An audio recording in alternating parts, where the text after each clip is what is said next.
A paz do Senhor Jesus, todos os nossos irmãos internautas. Agradecemos a Deus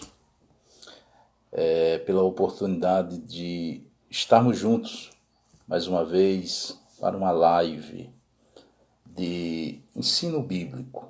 Vamos participar todos juntos desta live, vamos continuar a série de estudos sobre o livro do Apocalipse, e eu quero pedir que você participe desta live compartilhando com alguém, convidando alguém para estar junto com você nesta live para aprendermos um pouco mais da palavra de Deus. Eu quero saudar a todos os irmãos que estão já conosco, a Cida, lá de Portugal, nosso abraço, Cida, paz do Senhor, saudações ao Ayan e às crianças também, a irmã Dalva, a paz do Senhor, irmã Dalva, a irmã Ivone Santos, a paz do Senhor, pastor Sérgio, aquele abraço, pastor Serginho, receba o nosso abraço em Cristo Jesus. Vamos, nesta noite, neste fim de tarde, princípio de noite, estudarmos acerca da igreja de Esmirna. Será importante esse estudo, porque a igreja de Esmirna há muitas lições para todos nós. Ou melhor, a igreja de Tiatira, não é isso? Já estudamos a igreja de Éfeso, a igreja de Esmirna, a igreja de Pérgamo, e hoje nós vamos estudar a igreja de Tiatira. Irmão Roberto e Luciana, lá na Inglaterra, a paz do Senhor, meus queridos, pregador, pastor Rafael Ribeiro, receba o nosso abraço aí, companheiro. Vamos participando, vamos compartilhando. A irmã Solange Tavares, a paz do Senhor Jesus. Queridos irmãos, vamos juntos, neste momento, abrirmos as nossas Bíblias no livro do Apocalipse, capítulo de número 2, dos versículos 18 a 29.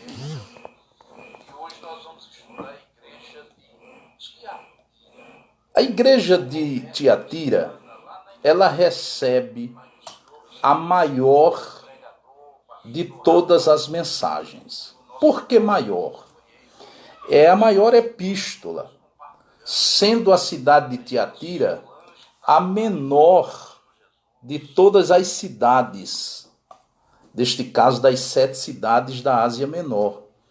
Ela era menor em importância, era menor no comércio e era menor na representatividade. Mas ela recebe a maior carta, a carta mais extensa. Ora bem, no capítulo de número 2, a partir do versículo 18, nós encontramos Jesus enviando, através do mensageiro celestial, de um anjo, a mensagem para a igreja de Tiatira. Hoje, uma das palavras que estão em voga neste princípio do século XXI é a palavra tolerância e também a palavra intolerância. Nós encontramos hoje em muitos debates,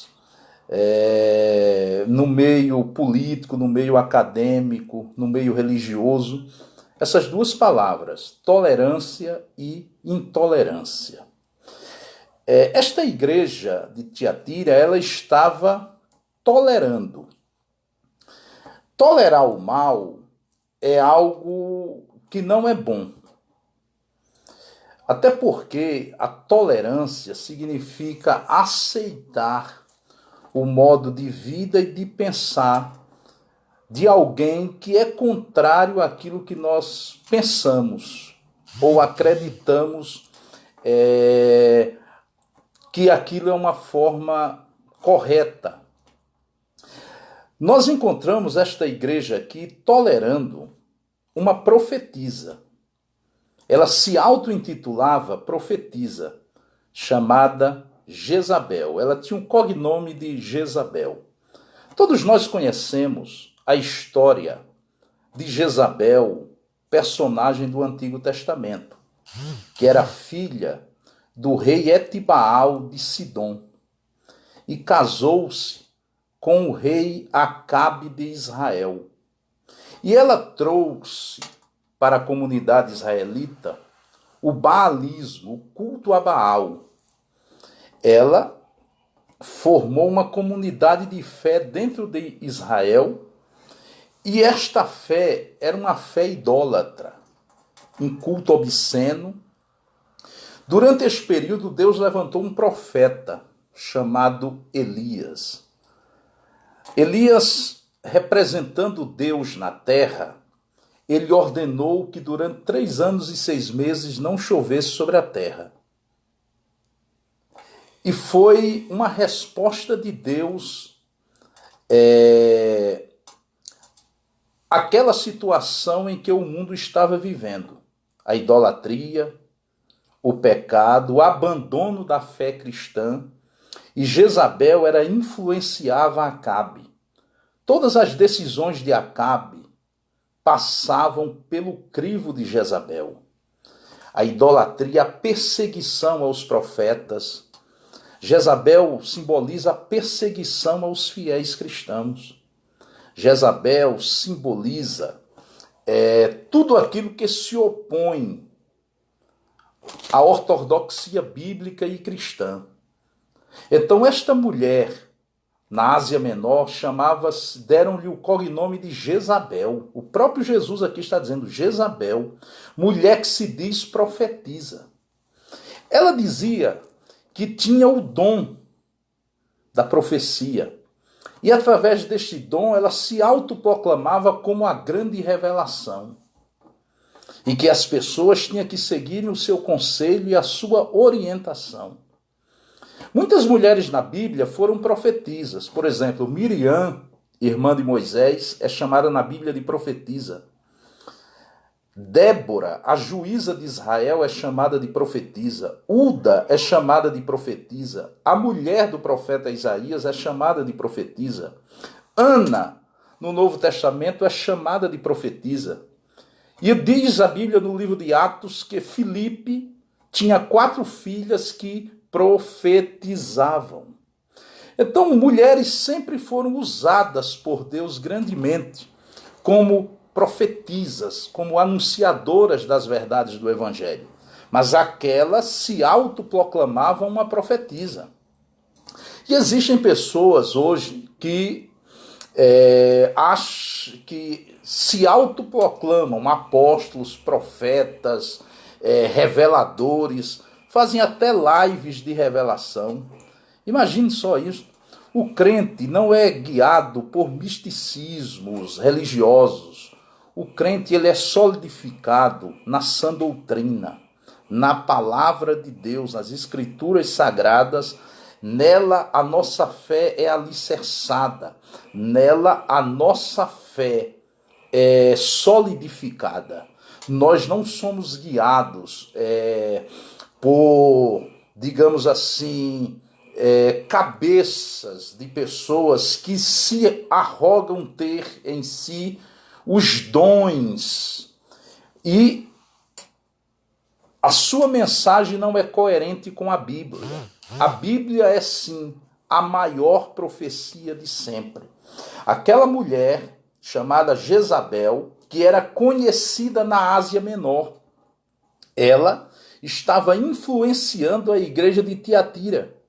O texto diz a se prostituírem e a comerem dos sacrifícios da idolatria. E o texto vai dizer que ela já tinha filhos, ou seja, discípulos na fé.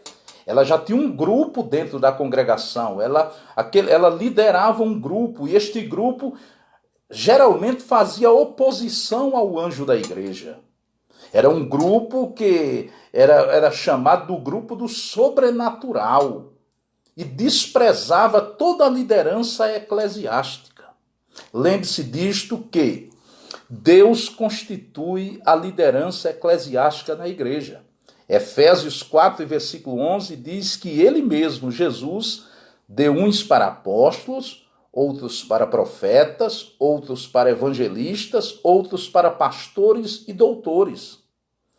Ora bem, se o Senhor Jesus, que é o dono da igreja, ele constitui obreiros à igreja, e estes obreiros são designados por Deus para representá-los como homens designados pelo Senhor para a causa do ministério.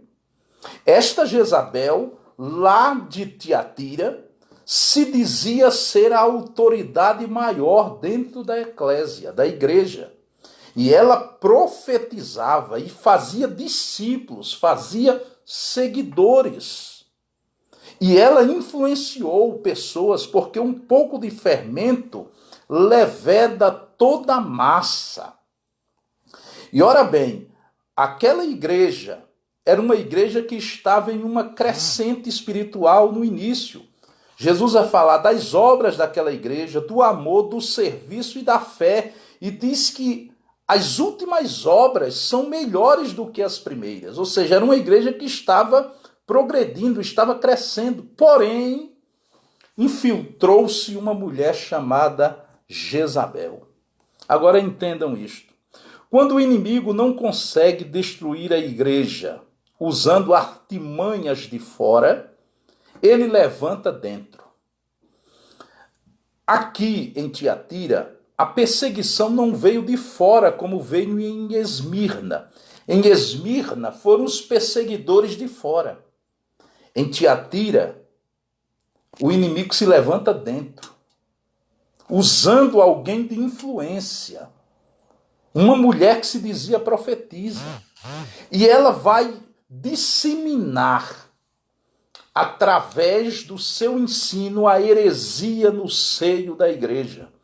Quando o diabo não consegue parar a igreja, através da perseguição, através do martírio, através das tribulações, ele consegue seduzir através do engano dentro.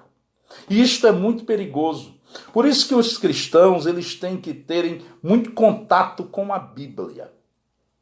E através do Espírito Santo ter o discernimento do Espírito da verdade e do Espírito do erro. Nós vivemos em um mundo onde tudo é relativo. As pessoas estão relativizando o pecado. E, ora bem, e cada pessoa parece-me que anda acreditando que aquilo que vem na sua mente, aquilo que ele pensa, aquilo que ele acha, é o certo. Nós não podemos andar pelo achismo. A nossa bússola maior é a palavra. É ela que nos orienta, é ela que nos guia, é ela que nos dá o discernimento da verdade. É ela que nos aponta Cristo, a estrela da manhã. Mandar um abraço para o pastor Daniel de Barros, que é também um apologista. Estamos juntos nesta batalha espiritual, meu amigo. Grande abraço para ti. Agora observem que aquela mulher havia contaminado muitos.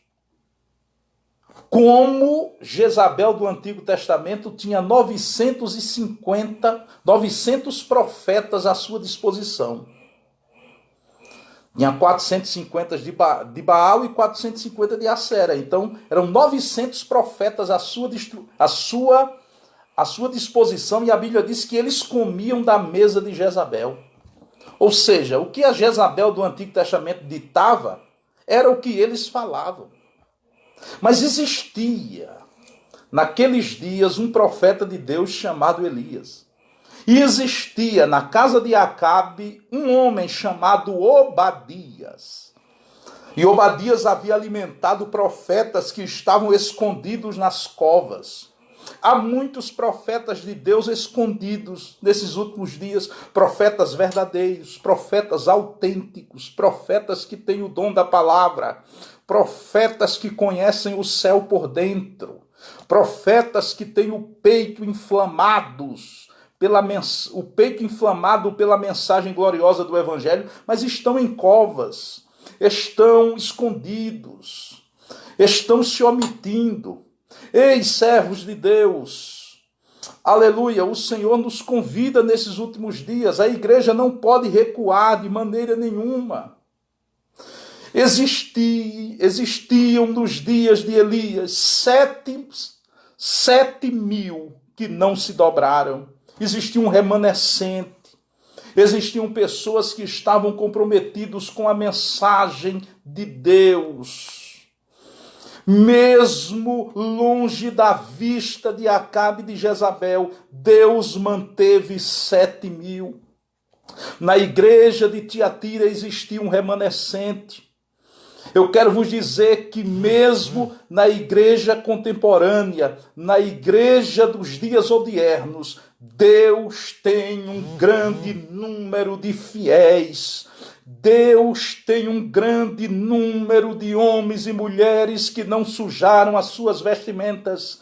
Deus tem um número de homens e mulheres comprometidos com avivamento, com a palavra de Deus, com o púlpito, com as almas. Deus tem um número de pessoas, e eu quero lhe dizer, meu irmão internauta e minha irmã, você é um deles. Você faz parte deste exército de Deus, deste grupo seleto do Senhor, deste grupo que não está tolerando as doutrinas de Jezabel, deste grupo que não está comungando do conselho de Balaão, deste grupo que não deixou o primeiro amor, deste grupo que, como os crentes de Esmirna, são fiéis até a morte. Este grupo, como aquela metade, aquele remanescente da igreja de Tiatira,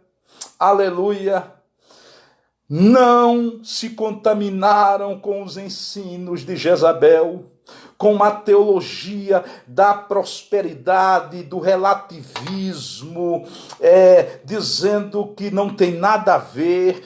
Deus ainda tem um compromisso com quem tem compromisso com Ele.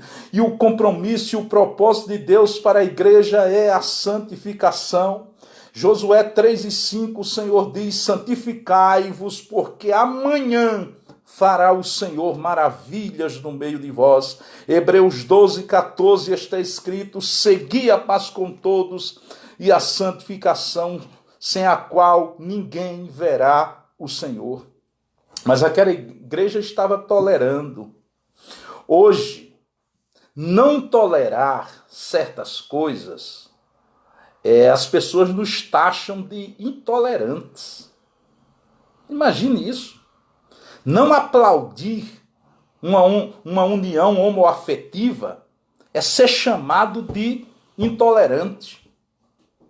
Não aplaudir essas igrejas que hoje, eu nem chamo de igrejas, de ajuntamentos, onde eles dizem, não, aqui pode ter homem com homem, mulher com mulher, esta união abominável. Eu quero lhe dizer, não apoiar isto é chamado de intolerante. E tantas outras coisas. Mas se isso é intolerante, a igreja do Cordeiro será intolerante em relação a isto. Porque Deus ama o pecador e aborrece o pecado. Ele não comunga com aquilo que é mal. Escute-me. Jesus, nesta carta, está dizendo, olha, dê-lhe tempo para que se arrependesse da sua prostituição e não se arrependeu. Ou seja, Jesus está dizendo que deu tempo àquela profetisa. Ele deu oportunidade para que ela se arrependesse, para que ela mudasse de atitudes, para que ela mudasse de vida. E o versículo 22 está a ameaça. Eis que a porei numa cama, e sobre os que adulteram com ela virá grande tribulação, se não se arrependerem das suas obras. Olha, a cama que foi usada metaforicamente aqui para o pecado, Jesus está dizendo, eu a porei na cama, mas enferma. Eu a tocarei e ela tornar-se-á enferma. Olha que coisa, Jesus está dizendo, dei-lhe tempo. Teve tempo e teve oportunidade. A Bíblia diz em Atos 17, versículo 30, que Deus anuncia a todos os homens e em todos os lugares que se arrependam. Ou seja, Deus dá oportunidade a todos. A porta da misericórdia está aberta. Mateus 4,17 está escrito, arrependei-vos e crede no Evangelho. Ou seja, é tempo. Deus está dando oportunidade a esta geração. Olha, o que está acontecendo no contexto hoje mundial, em termos de enfermidade, de economia, em termos políticos e religiosos, tudo isto é a mão de Deus dizendo, eu estou dando tempo. Arrependam-se. Voltem-se para Deus, deixem as más ações. Buscai ao Senhor enquanto se pode achar, invocai-o enquanto está perto. Deixe o ímpio o seu mau caminho, o homem maligno os seus pensamentos e tornem para o Senhor. Deus está dando oportunidade a esta geração. Uma geração que se tornou apostata, uma geração que tornou-se blasfema, uma geração que virou as costas para Deus e para a sua palavra, pessoas que blasfemam de Deus, dos céus e da Bíblia. Mas Paulo disse, de Deus não se zomba. Romanos 1,18, Paulo diz, dos céus se manifestam a ira de Deus. 1 João 4,8 diz que Deus é amor, mas também Deus se ira. Esta geração tem ultrapassado os limites. E Deus está requerendo desta geração um compromisso verdadeiro, um compromisso fiel, um compromisso com a sua gloriosa palavra. Ele está dizendo, dê-lhe tempo. Não deixe o tempo passar, não deixe a porta fechar, não deixe a oportunidade passar. Tenha um encontro real e verdadeiro com Deus. Pare de ser religioso e seja um cristão autêntico, verdadeiro, um verdadeiro adorador do Deus vivo. Aleluia! E o versículo de número 23 diz, e ferirei de morte a seus filhos. Olha, ela tinha gerado filhos na fé.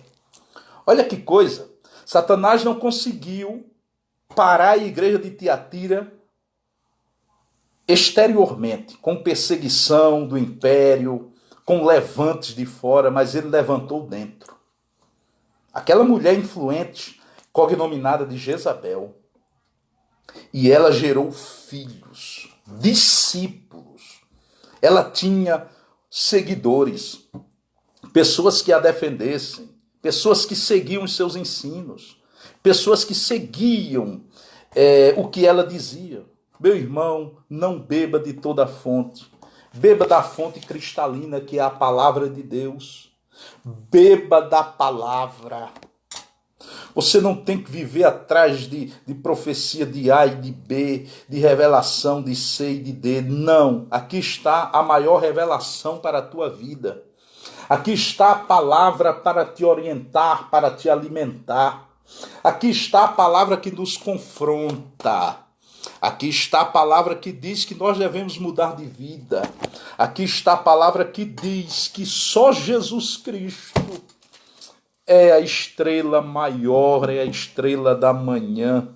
Aleluia. Versículo 24, mas eu vos digo a vós e aos restantes que estão em Tiatira, a todos quantos não têm esta doutrina e não conheceram, como dizem, as profundezas de Satanás, que outra carga vos não porei. Observem que, como eu falei, existia um remanescente.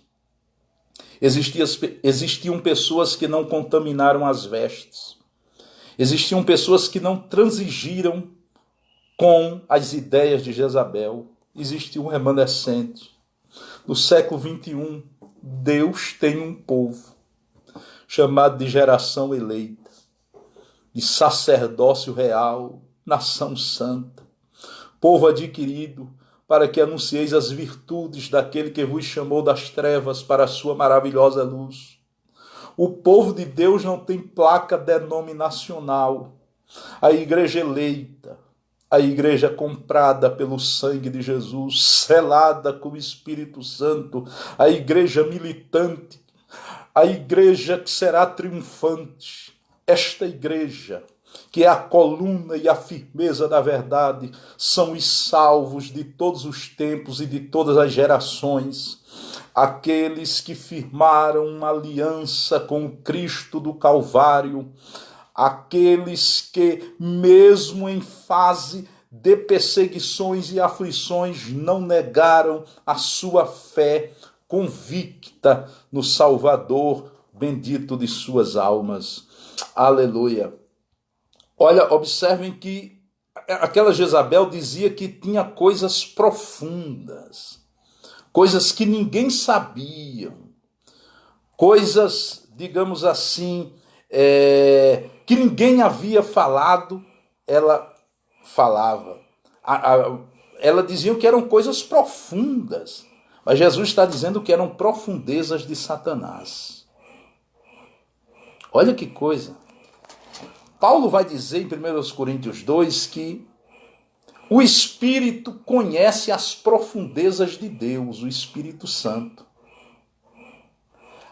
Paulo vai dizer que o homem natural não conhece as coisas do Espírito, mas o espiritual discerne bem tudo e ele de ninguém é discernido.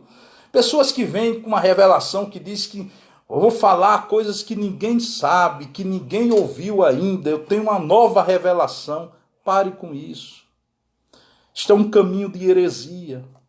A palavra de Deus, a revelação da palavra é tudo aquilo que precisamos para a edificação da nossa alma.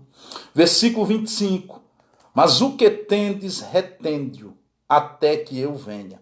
Para o remanescente fiel, Jesus está dizendo, mas o que tendes, retende, ou seja, guarde, até que eu venha. Guarde, meu irmão.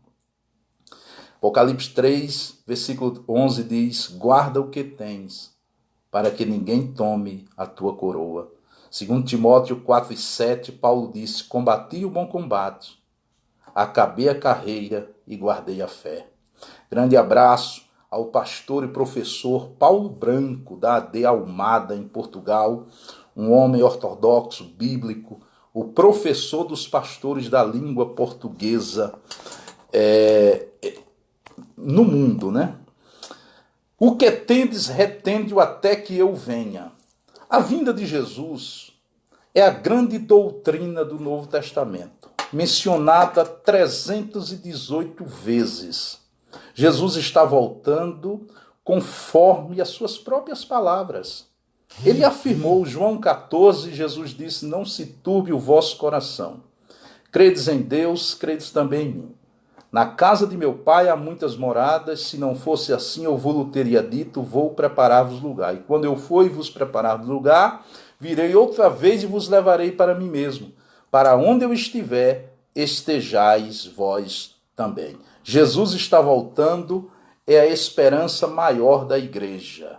O mesmo Senhor descerá do céu, com alarido, com voz de arcanjo, com a trombeta de Deus, e os que morreram em Cristo ressuscitarão primeiro. Depois nós, os que estivermos vivos, seremos arrebatados juntamente com eles a encontrar o Senhor nos ares, e assim estaremos para sempre com o Senhor. E ao que vencer e guardar até o fim as minhas obras, eu lhe darei poder sobre as nações. Jesus disse, é-me dado todo o poder nos céus e também na terra. E este poder ele transmite à igreja. Ele disse, eis que vos dou poder para pisar de serpentes e escorpiões e toda a força do mal, e nada vos fará dano algum. E Paulo disse, o evangelho é o poder de Deus para a salvação de todo aquele que nele crê. Pregue no poder de Deus, cante no poder de Deus, evangelize no poder de Deus, ore no poder de Deus, seja revestido do poder de Deus. No demais, irmãos meus, fortalecei-vos no Senhor e na força do seu poder. A esta igreja gloriosa, Jesus disse, olha, o que vencer vai reger comigo com vara de ferro. Quebrarão as nações como vaso de oleiro. Dar-lhe-ei a estrela da manhã. Apocalipse 22:16, Jesus diz que ele próprio é a estrela da manhã. O maior prêmio do cristão é o próprio Cristo. Meu irmão, o teu maior galardão é o Senhor Jesus. Gênesis 15, versículo 1, o Senhor disse a Abraão, Abraão, eu sou o teu escudo e o teu grandíssimo galardão. A tua própria recompensa é o Senhor. Por isso, guarda o que tens para que ninguém tome a tua coroa. A igreja de Tiatira era uma igreja vivendo em uma cidade pequena, que não tinha um poder econômico, nem um poder imperial. Porém, naquela igreja, Jesus revela-se como Filho de Deus, que tem os olhos como chamas de fogo e os pés semelhantes ao latão reluzente. Aquela igreja era tolerante porque tolerava uma certa profetisa chamada Jezabel. O ensino que ela disseminou na igreja estava minando a fé e a confiança, a ortodoxia cristã. Mas existia um grupo de fiéis, um grupo que apegou-se à palavra, um grupo que apegou-se a Cristo. Que Deus nos abençoe em Cristo Jesus. Compartilhe esta live com mais alguém, esta mensagem. Seja um parceiro na evangelização, na edificação da igreja. Um grande abraço a todos. Uma boa noite. Que Cristo Jesus continue nos abençoando. Às 21 horas pelo Instagram, estarei com o pastor Alessandro Aciprestes, lá de Minas Gerais, da Igreja Batista. Estaremos juntos falando do mundo pós-pandemia, da igreja, em relação a tudo isso. Um grande abraço, Deus abençoe. Pastor e professor Eli, receba o nosso abraço, companheiro. Saudações de paz.